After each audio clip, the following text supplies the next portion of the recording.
মুসলমান ভাই বোন যারা আছেন তাদেরকে জানাচ্ছি আসসালামু আলাইকুম। হিন্দু ভাই বোন যারা আছেন তাদেরকে জানাচ্ছি নমস্কার। আমি আজকে আপনাদের মাঝে এসেছি কিছু কথা বলার জন্য। আপনারা অনেক রকমের কমেন্ট করেছেন, সেই কমেন্টের উত্তর দিব। তো আমি কমেন্টগুলো পড়ে শোনাচ্ছি, তারপরে একটা একটা করে উত্তর দিচ্ছি।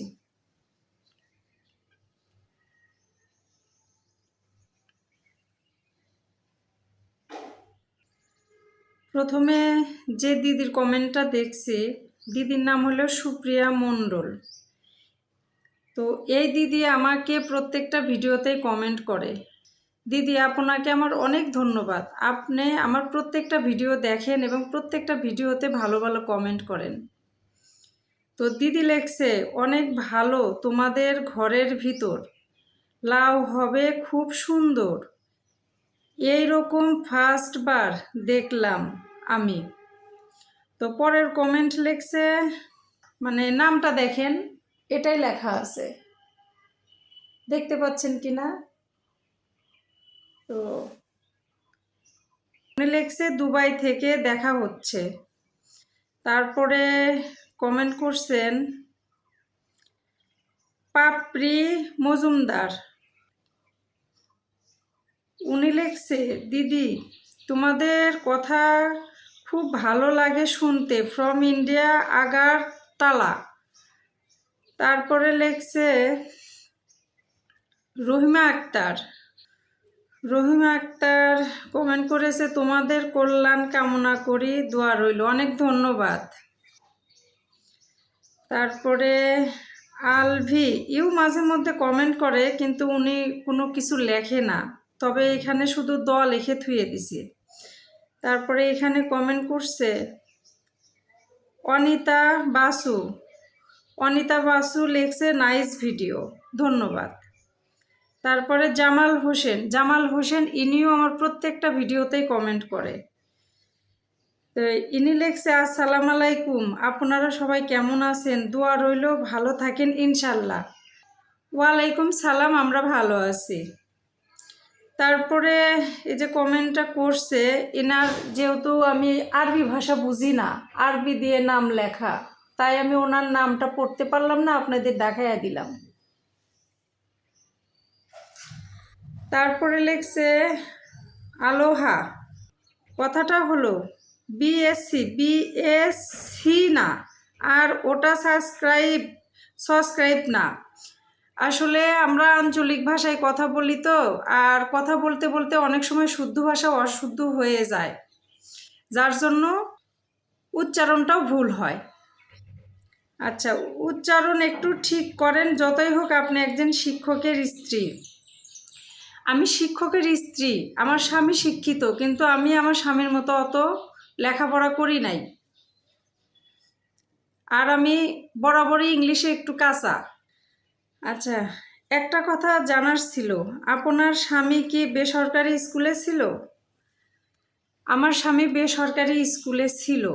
ওনার স্কুলে কোনো বেতন হয় নাই, শুধু বেতন কেন, এমপিও হয়েছিল না। আমার স্বামী কলেজে ছিল, সেই কলেজে আমার স্বামীর 1 বিঘা জমি ছিল, সে জমিও বিক্রি করে দিছে। দিয়ে কলেজে টাকা দেওয়ার পরে আমার স্বামীকে তারা চাকরি দেয় না, আমার স্বামীর সঙ্গে বেইমানি করছে। পরে আমার স্বামী ব্রাকে চাকরি করে, ওখানেও আমার স্বামী বিপদে পড়ে গেছিল। 3 জন লোন নিয়ে পালাইছিল। পরে আমার স্বামীর স্যালারি থাকতো না, সম্পূর্ণ টাকা অফিসকে দিয়ে আসতে হইতো, যার জন্য আমার স্বামী ব্রাকেও চাকরি করতে পারে নাই। পরবর্তীতে আমার স্বামী নাটোরে ফিরে আসে, আসার পরে প্রাইভেট কোচিং শুরু করে। তো তার পাশাপাশি এই স্কুলটা উনি হাতে রাখছিল শুধু প্রাইভেট আর কোচিংয়ের জন্য। আমার স্বামী বিসিএস থেকে শুরু করে সব ধরনের স্টুডেন্টদের ইংরেজি পড়াইতো। তো সেই টিউশনের ক্ষেত্রে স্কুলটা আমার স্বামী শুধু হাতে রেখে দিছিল। তো স্কুলে কোনো স্যালারিও হয়েছিল না, এমপিও হয়েছিল না। আমাদের এখানেও নিয়ম আছে, স্বামী যদি মারা যায় তার স্ত্রী চাকরি পায়, কিন্তু আমার যোগ্যতা নাই, তাই আমি চাকরি পাবো না। তারপরে এখানে লেখছে ট্রাভেল জোন, ইনিও মাঝে মধ্যে কমেন্ট করে আমাকে। তো ইনি লেখছে দুটি কথা বলি আপনাকে। এটা তো বুঝতেই পারছেন যে স্বামী ছাড়া থাকা সত্যি খুব কঠিন। হ্যাঁ, স্বামী ছাড়া থাকা খুবই কঠিন। সব কিছু আগের মতো থাকে না, এটা একদম সত্যি কথা। আচ্ছা, তাই বলছি বাড়িওয়ালা আজ ভালো ব্যবহার করলেও পরে নাও করতে পারে। বাড়িওয়ালা ভাড়াটিয়া সম্পর্ক কখনোই খুব মধুর হয় না। হ্যাঁ, বাড়িওয়ালার ভাড়াটিয়ার মধ্যে সম্পর্ক কখনো ভালো হয় না, এটা আমিও জানি। কিন্তু আমার বাড়িওয়ালা দাদা আর দিদি আসলেই অত্যন্ত ভালো মানুষ। তারা সাদামাটা মানুষ। কিন্তু এটা ঠিক যে আজকে তাদের কাছে আমি ভালো আছি, কালকে ভালো নাও থাকতে পারি। কারণ যদি তাদেরকে আমি বাড়ি ভাড়া ঠিক মতো না দিই, সেক্ষেত্রে তাদের সাথে আমার সম্পর্ক খারাপ হইতে পারে। আর তাছাড়া কোনোদিনও ওনাদের সাথে আমার সম্পর্ক খারাপ হবে না। আচ্ছা, আপনি তাকে বলুন যেন ভিডিও ব্লগ বানায়, না হলে সে কষ্ট পাবে। না, আমি তো ভিডিওতেই বলে দিছি, বাড়িওয়ালা দিদি যদি কখনো জানতে পারে উনি কষ্টও পাবে না, রাগও করবে না, এত ভালো মানুষ। আর পারলে ছোটোখাটো অন্য কোনো বাসা ভাড়া নিন। হ্যাঁ, কথাটা আপনি ঠিকই বলছেন। আমি চেষ্টা করেছি আমার ছেলেকে নিয়ে কয়েক জায়গায় বাসা ভাড়া নেওয়ার জন্য। আসলে মাথার উপর গার্জেন না থাকলে যা হয়, আমার মাথার উপর আমার স্বামী নাই। আমি কয়েক জায়গায় বাসা ভাড়া নেওয়ার চেষ্টা করছি, আমাদেরকে বাসা ভাড়া দেয় নাই। পরে যখন অন্য বাসায় আমরা যাইতে পারি নাই, তখন এখানেই আমরা থেকে গেলাম। আর বাসা পাইছিলাম কীরকম, টিন শেড বাড়ি, খুব একটা ভালো না বাড়িটা।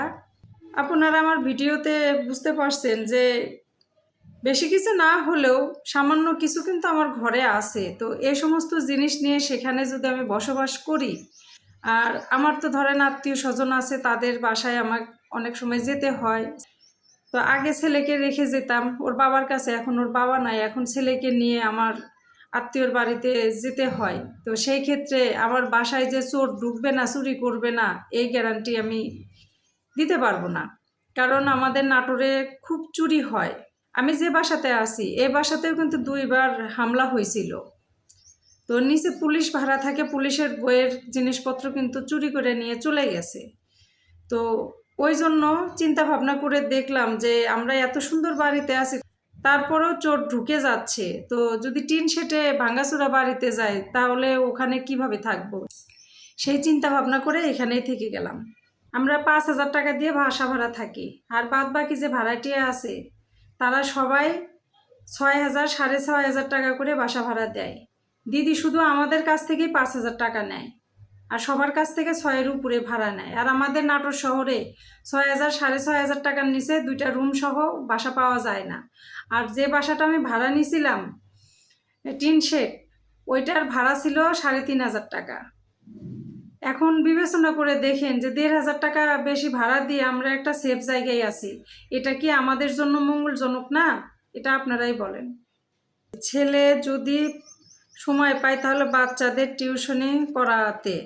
আমার ছেলে ডিপ্লোমা ফাইনাল পরীক্ষা দিছে, এখনও রেজাল্ট হয় নাই। আর রেজাল্ট না হলে তো সার্টিফিকেটও আমার ছেলে হাতে পাবে না। তো আমার ছেলে বেশ কয়েক জায়গায় চাকরির জন্য চেষ্টা করছিল এই যোগ্যতা নিয়ে, কিন্তু কেউ আমার ছেলেকে চাকরি দেয় নাই। সবার একই কথা, সার্টিফিকেট নিয়ে আসো, তারপরে তুমি যোগাযোগ করো। আর একজন কমেন্ট করছেন প্রবীর রয়, দিদি ভাই আপনাদের ব্লগ খুব ভালো লাগছে, বিনয়ের কিছু বলছে না কেন? যদি কোনো তথ্য থাকে তাহলে অবশ্যই জানাবেন। আচ্ছা, বিনয়ের রাখির ব্লগ ভালো লাগছে। আচ্ছা, বছর ধরে সেখানে কেউ কোনো সমস্যা পড়েনি তো? আচ্ছা, হলে আমাদের অবশ্যই জানাবেন। আমি দিল্লি থেকে বলছি, 3 বছর ধরে বিনয়কা ব্লগ দেখছি, যখন থেকে এটি খোলা হয়েছে। রিঙ্কু দেবী, যখন থেকে এটি খোলা হয়েছে। রিঙ্কু দেবী, রাধে রাধে, জয় শ্রীরাম। ও আচ্ছা, বিনয়দার সঙ্গে আমার কথা হয়েছে, হয় নাই তা না।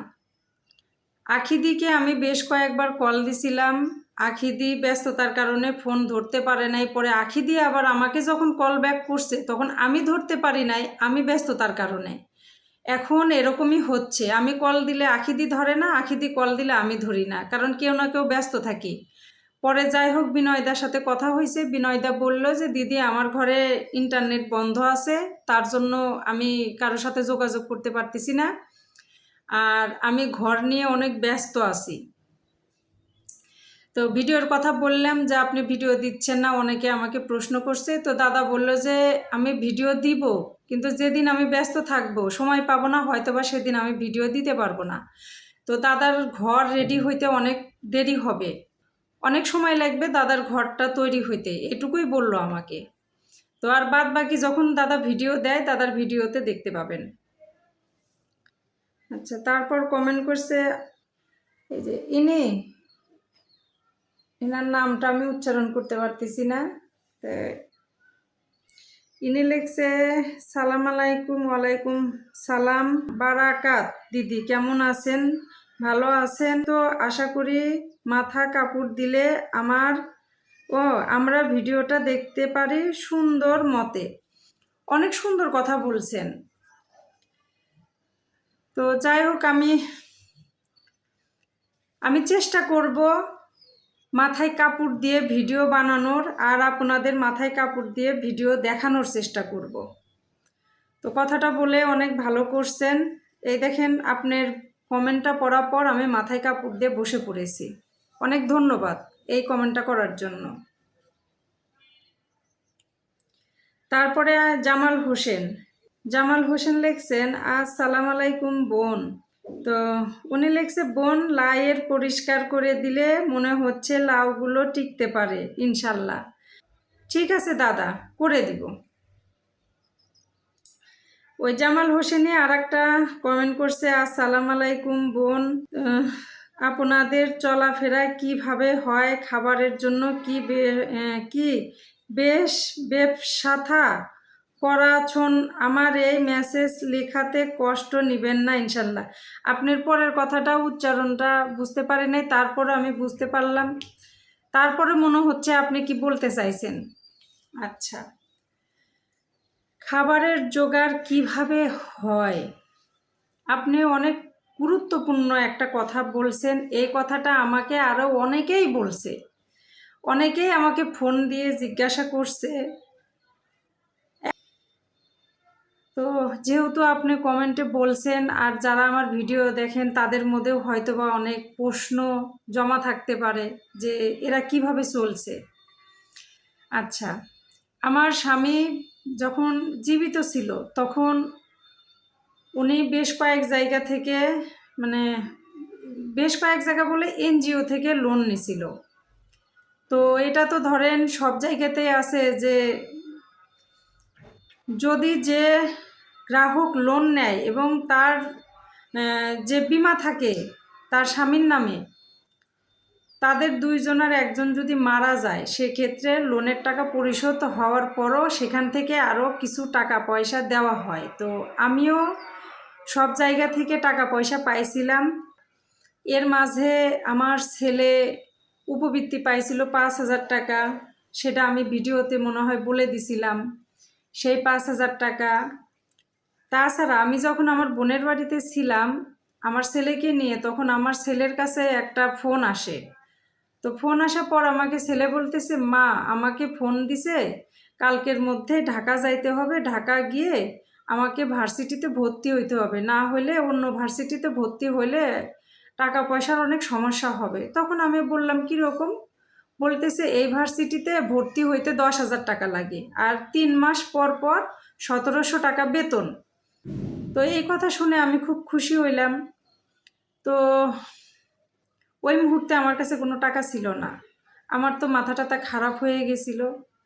তখন আমি কি করব, দেরি না করে আমি আমার দিদির বাড়ি থেকে আমি আমার বাসায় চলে আসি। আসার পরে আমি 2-1 জায়গায় যোগাযোগ করছি টাকার জন্য, কেউ আমাকে টাকার জন্য সহযোগিতা করে নাই। পরবর্তীতে আমার কিছু জিনিস ছিল, জিনিস মানে আমার গহনা, পরে সেই গহনাটা নষ্ট করে আমার ছেলেকে ঢাকা পাঠায় ছেলেকে ভর্তি করে দিই। তো আমার ছেলে নর্দার্ন ইউনিভার্সিটিতে ভর্তি হয়, আর ওই ভার্সিটিতে 4 বছর বিএসসি করতে হবে, আর 4 বছর বিএসসির খরচ প্রায় 2 লাখ টাকার কাছাকাছি।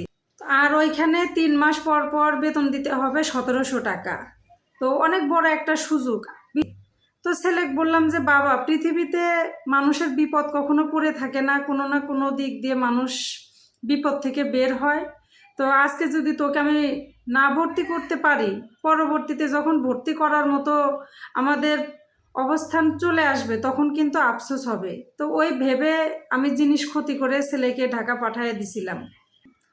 তো সেখান থেকেও কিছু টাকা বাঁচাইছিলাম। তো এই টাকা দিয়েই আপাতত চলার চেষ্টা করছি। তো এখন জানি না পরবর্তীতে কি হবে। তো ছেলে তো বিএসসিতে ভর্তি হয়েছে, এখন ছেলে বাড়িতেই আছে, এখন ক্লাস এখনো শুরু হয় নাই। যখন ক্লাস শুরু হবে ছেলে ঢাকায় যাবে ক্লাস করতে।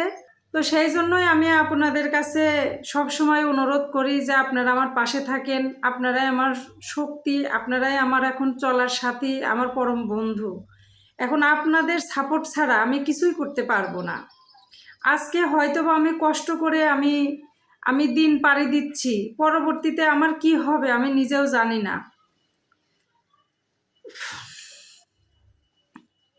তাই আমি সবার কাছে আবারও অনুরোধ করব, আপনারা আমার পাশে থাকেন, আমাকে একটু সাপোর্ট দেন। আমি যেন আমার ছেলেকে নিয়ে একটু চলতে পারি, ছেলেকে বিএসসিটা করাইতে পারি। আপনারাই আমার ভরসা। আপনাদের কমেন্টের উত্তর আমি দিয়ে দিলাম। যদি আমার কাছে আপনাদের আরও কিছু জানার থাকে আমাকে কমেন্টে জানাবেন, আমি আপনাদের সমস্ত প্রশ্নের উত্তর দিয়ে দিব। কথাটা হচ্ছে, বেশ কয়েকদিন হইল আমাদের ঘরের টেলিভিশনটা নষ্ট হয়ে গেছে। আমি তো একা একা থাকি, ধরেন টেলিভিশনটা যখন ভালো ছিল তখন বসে বসে টিভি দেখতাম, আমার সময় কেটে যেত। তো এখন টিভি নষ্ট হয়ে গেছে, কি আর করার। আমি যখনই একটু টেনশন করি তখনই অসুস্থ হয়ে পড়ে যাই। তখন কথা বলতে বলতে আমি অসুস্থ হয়ে পড়ে গেছিলাম, সারাদিন রেস্টে ছিলাম। এখন বিকালবেলা, তো তখন তো আমি ভিডিওটা শেষ করতে পারি নাই, তাই ভাবলাম যে এখন একটু কথা বলে আজকের ভিডিওটা আমি শেষ করে দিব। আমি তো অনেক কথা বলে ফেলছি, আপনারা কিছু মনে করবেন না। আমার যদি ভুল ত্রুটি থাকে আপনারা ক্ষমার দৃষ্টিতে দেখবেন। তো যাই হোক, আজকে এ পর্যন্তই। আগামী ভিডিও দেখার অপেক্ষায় থাকবেন, আমার পাশে থাকবেন। আবারও সবার কাছে আমি করজোরে অনুরোধ করছি, আমার পাশে থাকবেন। আপনারাই আমার শক্তি, আপনারাই আমার ভরসা। তো যাই হোক, আজকের ভিডিও এ পর্যন্তই। সবাইকে ধন্যবাদ।